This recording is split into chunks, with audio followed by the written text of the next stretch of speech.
Haleluya, salam damai sejahtera. Semoga semuanya berada dalam perlindungan dan kasih karunia Tuhan Yesus. Dalam nama Tuhan Yesus Kristus menyampaikan perkongsian firman Tuhan.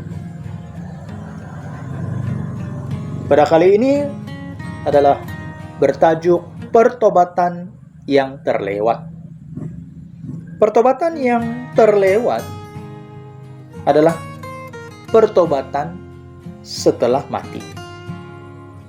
Ini dapat kita lihat di dalam Injil Lukas pasal 16 ayat 23 sampai ayat 25. Orang kaya ini menyadari akan kesalahannya, tetapi sudah terlewat.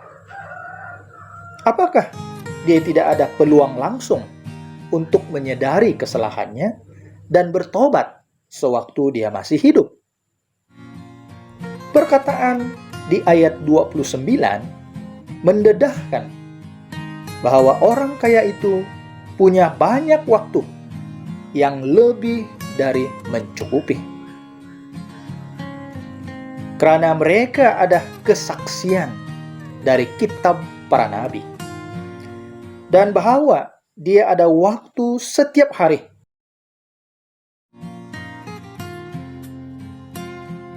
Setiap hari dia bersukaria.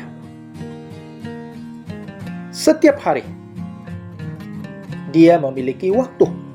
Tetapi apakah pengisian waktunya? Hidup bersukaria. Apakah bersukaria itu salah? Haram? Tidak. Pengkhotbah pasal 11 ayat 9. Bersukaria pada orang kaya ini bukan hari ini hatinya baik, dia sangat gembira, lalu dia mengadakan majelis untuk meraih kejayaan ataupun kegembiraannya itu untuk bersama dengan ahli keluarga maupun rekan-rekannya. Bersukaria orang kaya ini adalah matlamat hidupnya, gaya hidupnya saban hari.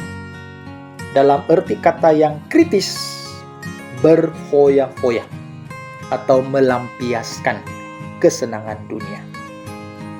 Orang kaya ini tidak merasa perlu beribadah kepada Tuhan. Dia memiliki kitab, tetapi tidak melakukan firman Tuhan. Ini ternyata karena dalam firman Tuhan ada tertulis, dia harus memperhatikan orang miskin. Dan apakah kebetulan ada seorang di dekatnya bukan saja miskin, tetapi pengemis yang tidak punya makanan dan tempat tinggal. Tetapi orang kaya itu tidak mempedulikan, tidak memberikannya makanan. Sekalipun dari sisa makanan di mejanya, tidak diberikannya. Orang miskin itu perlu bersaing dengan anjing-anjing untuk mendapatkan sisa makanan yang jatuh dari meja orang kaya itu. Sewaktu dia sehat dan kaya, hidupnya hanya diisi dengan kemegahan, bersukaria, dan berpesta.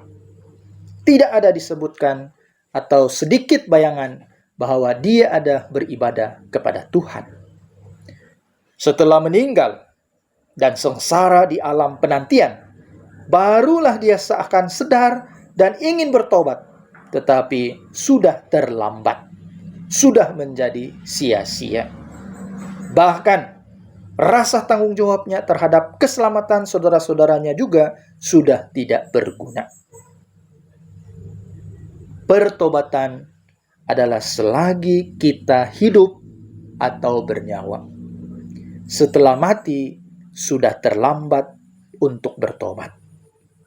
Tidak dapat bertobat lagi. Pertobatan yang sudah terlewat atau terlambat. Semoga dengan firman Tuhan ini kita mendapat keinsafan dan kesadaran supaya kita tidak lagi mengeraskan hati, tidak lagi berdegil, melainkan kita cepat-cepat mempergunakan waktu yang ada selagi kita bernyawa, bernafas, selagi kita masih sehat, untuk bertobat, menyempurnakan rohani kita, datang ke hadirat Tuhan, beribadah kepada Tuhan, takut kepada Tuhan, melayani Tuhan. Semoga diberkati dengan perkongsian firman Tuhan ini. Amin.